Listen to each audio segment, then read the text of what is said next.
নীলুকে drink করিয়ে আসল সত্যিটা নীলুর কাছ থেকে বের করে নিল সূর্য। হ্যাঁ বন্ধুরা, মিঠিজোড়া সিরিয়ালে আজকের পর্বে তোমরা এরকমটা দেখতে পাবে। পুরো গল্পটা জানতে হলে প্লিজ লাইক দিয়ে সঙ্গে থেকো। সূর্য বলে যে আমি নীলুকে ফিরিয়ে নিজেতে এসেছি। তখনই বৌমণি রেগে যায়, বলে তুমি রায়ের জীবনটা নষ্ট করে দিয়েছো। তোমার এত মানসিকতা নিচ যে তুমি রায়কে নিয়ে এরকম বাজে একটা ছবি বানিয়েছো, আর এখন আমাদের বাড়ির মেয়েকে ফিরিয়ে নিয়ে যেতে এসেছো। তোমাকে কোন ভরসায় আমাদের মেয়েকে তোমার হাতে তুলে দেবো বলো? তখন সূর্য বলে যে আমি এরকম কিছুই করিনি বৌমণি, তুমি ভুল বুঝছো। আর নীলু যেটা করেছিল তার জন্য আমি নীলুর কাছ থেকে সময় চেয়েছিলাম। এখন আমার মনে হয়েছে নীলুকে ফিরিয়ে নিয়ে যাওয়া আমার দরকার। আর রায়ের সাথে আমি এরকম কিছুই করিনি। আমি রায়ের ব্যাপারে এখানে কথা বলতে আসিনি। নীলু, তুমি আমার সাথে বাড়ি ফিরে যাবে তো? তুমি কি চাও বলো? আমি তোমার কাছে হাত জোড়ো করে ক্ষমা চাইছি। আমি ভুল করেছি। তুমি যে ভুলগুলো করেছো হয়তো আমার দিক থেকেও কোনো ভুল ছিল, তাই তুমি এগুলো করেছো। আমার ভুল হয়ে গেছে। তুমি আমাকে কি আর একটা সুযোগ দেবে আমাদের এই সম্পর্কটা আবার নতুন করে শুরু করতে? তখন নীলু বলে যে হ্যাঁ, আমি সূর্যের সাথে ফিরে যাব। তখন বৌমণি বলে, কি বলছো নীলু? তুমি আবার সূর্যের সাথে ফিরে যাবে? যে তোমার দিদির জীবনটা এইভাবে নষ্ট করে দিল, আবার তুমি তাকে বিশ্বাস করে ফিরে যেতে চাও? তখন নীলু বলে যে দিদি কি করেছে না করেছে সে তার জন্য আমি সূর্যকে কেন ফিরিয়ে দেবো? সূর্য যে এরকম কিছুই করেনি আমি সেটা জানি। আমি সূর্যের সাথে ফিরে যাব। এদিকে রায়ের মা কিছুই বলে না। বৌমণি বলে যে মা আপনি কিছু বলবেন না? তখন রায়ের মা চুপ করে থাকে। এরপর সূর্য বলে ঠিক আছে, আমি তাহলে সন্ধেবেলা অফিস থেকে ফেরার সময় নীলু তোমাকে নিয়ে যাব, তুমি রেডি হয়ে থেকো। এরপরে বৌমণি অনেক করে তার শাশুড়ি মাকে বোঝায় যে মা এটা করা উচিত হচ্ছে না। আপনি কেন কথা বলছেন না? আপনি কেন নীলুকে পাঠাচ্ছেন? নীলু বলে যে হ্যাঁ, আমি যাব সূর্যের সাথে। আমি সিদ্ধান্ত নিয়ে নিয়েছি। আর যদি দিদিভাইকে আজকে অনির্বাণদা ফেরাতে আসতো তাহলে কি তোমরা এইভাবে প্রশ্ন তুলতে? ঠিক দিদিকে বাড়ি পাঠিয়ে দিতে। আর আমি তো নিজে ঠিক করেছি ফিরে যাব, তাহলে আমার ব্যাপারে আর কেউ কোনো কথা বলবে না। আমি ব্যাগপত্র গুছিয়ে নিচ্ছি। এরপর নীলুর মা বলে আমি আর কিছু ভাবতে পারছি না বৌমা, তুমি আমাকে ছেড়ে দাও। আমার দুটো মেয়ে বিয়ের পরে এই বাড়িতে এসে উঠেছে। আমি বাইরে বেরোতে পারছি না।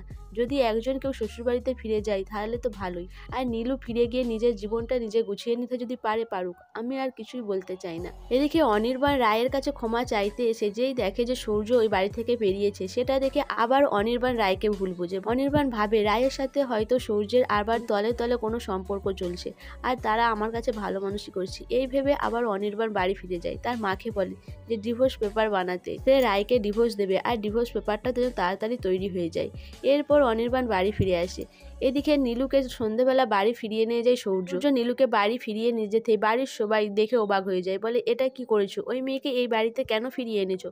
সূর্য বলে যে আমি নীলুকে আর একটা সুযোগ দিতে চাই, আর আমাদের এই সম্পর্কটা আবার নতুন করে শুরু করতে চাই। তখন সূর্যর বাবা মা বলে যে আমার দিকে একবারও বলার প্রয়োজন মনে করনি? ওই মেয়েকে আবার বাড়িতে ফিরিয়ে এনেছো। ওই দিদি এসে তোমাকে এইভাবে দোষ দিয়ে গেল, আবার তুমি ওই বাড়ির মেয়েকে ফিরিয়ে এনেছো। আমরা চাই না ওই বাড়ির মেয়ের সাথে আর কোনো সম্পর্ক থাকুক। তখন নীলু বলে যে আমি কি ভুল করেছি তার জন্য আমি বারবার ক্ষমা চেয়েছি, কিন্তু আমার দিদিভাই কি করেছে, সে কিভাবে কথা শুনিয়েছে, তার জন্য তো আমি দায়ী নই। আমি এর দোষ কেন ঘাড়ে নেব? এরপর নীলু নিজে বারবার ক্ষমা চায়, কিন্তু ডোরা অপমান করতে ছাড়ে না। ডোরা বলে এর সাথে আমরা এক বাড়ির ছাদের তলায় থাকতে পারবো না। তখন সূর্য তার মা বাবাকে জিজ্ঞাসা করে, তার মা বাবা একই কথা বলে, কিন্তু সূর্যর মুখ চেয়ে এই বাড়ি থেকে নীলু আর সূর্যকে যেতে দেয় না। এদিকে অনির্বাণকে এসে শর্মী প্রশ্ন করে যে রায়ের সাথে কোনো কথা হয়েছে কিনা। তখন অনির্বাণ জানায় যে তার সাথে কথা বলার প্রয়োজনই পড়েনি। ওই বাড়িতে গিয়েছিল কিন্তু রায়ের সঙ্গে কথা হয়নি। সে দেখলো ওই বাড়ি থেকে সূর্য বেরিয়েছে। আমি বুঝতে পারছি যে সূর্য আর রায়ের মধ্যে এখনো সম্পর্ক রয়েছে। ওরা আমাকে মাঝখানে শুধু রেখেছে, কেন আমি জানি না। এরপরে শর্মী বলে যে তুই সবসময় রায়কে ভুল বুঝবি এটাই ভেবেছিস? ওই বাড়িতে তো নীলু রয়েছে, সূর্যদার স্ত্রী, সে হয়তো তার সাথে কথা বলতে গিয়েছিল। আর আমার কি মনে হচ্ছে জানিস তো, তোদের এই সম্পর্কটা ভেঙেছে সূর্যদা নয়, অন্য কেউ। তখন অনির্বাণ বলে তুই কাকে বলতে চাইছিস? তখন নীলু বলে কেন, নিজের নাক কেটে যে পরের যাত্রা ভঙ্গ করতে চেয়েছিল, যে তোকে ফোন করে বারবার রায়ের ব্যাপারে বাজে কথা বলেছিল। তখন অনির্বাণ বলে তুই কি নীলুর কথা বলছিস? তখন শর্মী বলে যে হ্যাঁ, আমার তো মনে হয় নীলুই এটা করেছে। এরপর অনির্বাণ বলে আমি ভাবতে পারছি না নিজের বোন এটা করতে পারে।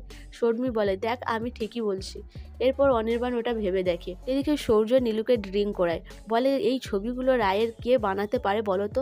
আমি তো ভেবেই পাচ্ছি না, তুমি কি জানো? তখন নীলু বলে যে আমি তোমার কাছে আবার মিথ্যে কথা বলেছি, তুমি আমাকে আবার ধরে ফেললে। নীলুকে দেখেই বোঝা যাচ্ছে যে সূর্য তাকে ড্রিঙ্ক করিয়েছে। সো বন্ধুরা, কি সূর্য তাহলে নীলুকে ড্রিঙ্ক করিয়ে এই সত্যিটাই মুখ থেকে বার করানোর জন্যই বাড়িতে নিয়ে এসেছিল?